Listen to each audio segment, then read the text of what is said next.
Hello అందరికీ welcome to our YouTube channel motor smiles Vijayawada. నేను మీ Vajrala sister, paediatric and preventive dentist. So ఇవాళ మనం వీడియో చేయడానికి మెయిన్ రీజన్ ఏంటంటే, మనం ఎలా అయితే అవేర్నెస్ స్టార్ట్ చేద్దామని మనం ముందుగా వీడియోలో చెప్పాము. ఇప్పుడు ఈ వీడియోలో మనం అందరూ చేసే కామన్ ఒక రకంగా చెప్పాలంటే చాలా సిల్లీ మిస్టేక్స్ అని చెప్పొచ్చు. అవి ఏంటవి, ఎందుకని అవి చేయడం వల్ల ఏమేమి జరుగుతాయో వీడియో తెలుసుకోవాలంటే వీడియో ఎండ్ వరకు చూసేసేయండి. సో ఇందాక నేను చెప్పినట్టుగా సిల్లీ మిస్టేక్స్ ఏంటంటే, ఇందులో ఉన్నట్లో అన్నిట్లో మనం చేస్తే రూట్ లెవెల్ నుంచి వద్దాం. రూట్ లెవెల్లో ఒక 5 మిస్టేక్స్ మీరు గనక అవాయిడ్ చేస్తే మీ డెంటల్ హెల్త్ని చాలా విధంగా కాపాడుకోవచ్చు. అందులో ఫస్ట్ది వచ్చేసి బ్రష్ అనేది నెలల తరబడి వాడడం. అంటే ఒక బ్రష్ కొన్న తర్వాత మనం వాడుతున్నప్పుడు అది ఎప్పుడైతే దాని బ్రిజిల్స్ అరిగిపోతాయో అప్పుడుతో వదిలేయాలి. అలా కాకుండా మనం బ్రష్ టైం లేకనో లేదంటే కనుక ఎందుకు ఇంకో బ్రష్ అనవసరంగా తీయాలను మనం అదే బ్రష్ ఎక్కువ కాలం వాడితే దానివల్ల మన పళ్ళు అరిగిపోతే ఎట్ ద సేమ్ టైం సరిగ్గా శుభ్రం కూడా అవ్వదు. అండ్ సెకండ్ వన్ ఏంటంటే బ్రషింగ్ అనేది గట్టిగా చేయడం. సో గట్టిగా తోమేస్తే కనుక మన పళ్ళు చాలా తెల్లగా అయిపోతే లేదంటే కనుక ఉన్న పాచి అంతా పోతుంది అని అనుకుంటే అది కూడా ఒక అపోహ మాత్రమే. ఎందుకంటే గట్టిగా బ్రష్ చేసేస్తే మనం పంటి మీద ఉన్న ఎనామిల్ పొర అనేది అరిగిపోయి సెన్సిటివిటీ ప్రాబ్లం అనేది క్రియేట్ అవుతుంది. సో ఏ ప్రాబ్లం లేదు సార్, నాకు క్యావిటీ లేదు, ఈవెన్ చిగుళ్ళ నుంచి రక్తం కూడా రావట్లేదు, కానీ ఎందుకు నా పళ్ళు జుమ్ అంటున్నాయి, నేను ఏమీ చేయను, గట్టి వస్తువులు కూడా తిన్నంటే మీరు చేసే బ్రషింగ్ గట్టిగా చేయడం వల్ల కూడా అది one of the reason.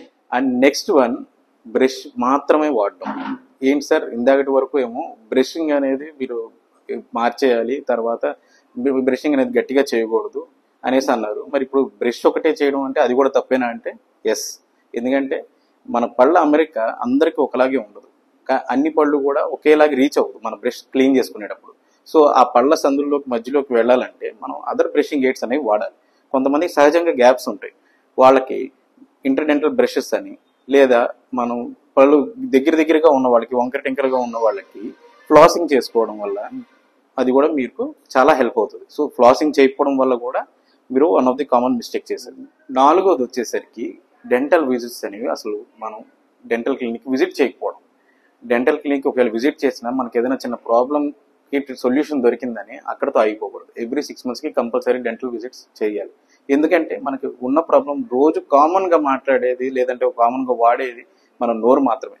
So ఈ నోరు మనం ఎంత శుభ్రంగా ఉంటే అంత బెటర్గా ఉంటాం. అలా అని ఫ్రీక్వెంట్ కూడా వద్దు.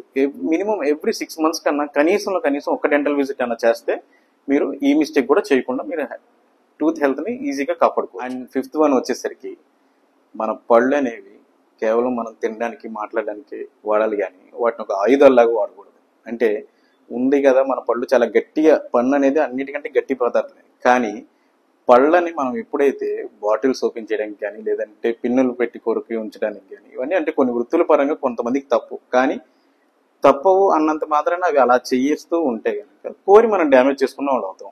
అండ్ ముఖ్యంగా యూత్, మనం ఏం చేస్తామంటే బాటిల్స్ ఏమైనా ఓపెన్ చేయడానికి అట్లాంటి వాటికి వాడకూడదు.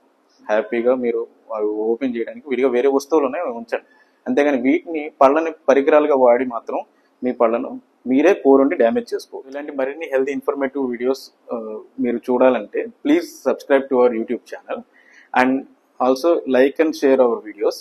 బికాస్ ఏంటంటే మీరు లైక్ అండ్ షేర్ చేయడం వల్ల మాకు కొంత బూస్టప్ అనేది వచ్చి మరిన్ని వీడియోస్ చేయడానికి అది ఇంట్రెస్ట్ కల్పిస్తుంది. అలాగే మనం ఇన్స్టాగ్రామ్లో మోడర్న్ స్మైల్స్ విజయవాడ అని ఒక పేజ్ రన్ చేస్తున్నాం కొన్ని మంత్స్గా. సో దాన్ని కూడా please don't forget to follow, like and share our Insta page. Thank you.